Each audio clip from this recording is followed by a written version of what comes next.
ഇന്ന് ചക്കക്കൂട്ടാനാണ്. ചക്കക്കൂട്ടാനൊന്ന് ചെറുതാക്കി അരിയ.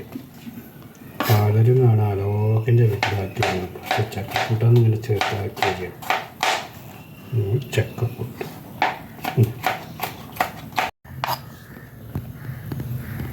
ഇന്ന് ചക്കക്കൂട്ടാൻ എന്നൊരു പല അടിപൊളി ചക്കക്കൂട്ടാൻ ഉണ്ടാക്കിയിട്ട് കാണിച്ചു തരാം. ഓക്കെ, അങ്ങനെ നമ്മുടെ ചക്ക കട്ട് ചെയ്ത് കഴിഞ്ഞതിന് ശേഷം ഒരു 4-5 കുരുമുളക് കൂട്ടിയിട്ട് നമ്മുടെ കുക്കറിലിടുക. കുക്കറിലിട്ടതിന് ശേഷം കുറച്ച് മഞ്ഞൾപ്പൊടി, കുറച്ച് മുളകും പൊടി ഇട്ട് കൊടുക്കുക. അതിന് ശേഷം ഒരു 2 വിസിൽ വന്നു കഴിഞ്ഞാൽ ചക്ക വെന്തൂട്ടി. കുറച്ചുപ്പ്,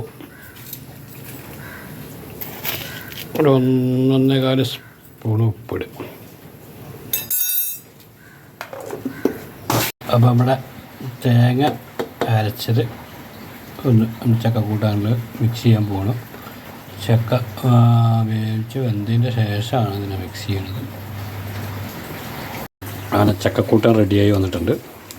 സംഭവം അടിപൊളി സ്മെല്ല്. ഇപ്പോൾ തന്നെ കുറച്ചൊന്ന് പേസ്റ്റായിട്ടുണ്ട്. ഇങ്ങനെ പേസ്റ്റാകാൻ പാടില്ല, എന്നാലും കുഴപ്പമില്ല. സംഭവം ചക്കക്കൂട്ടാൻ ഏകദേശം ഇങ്ങനെ ആയി വരുന്നുണ്ട്.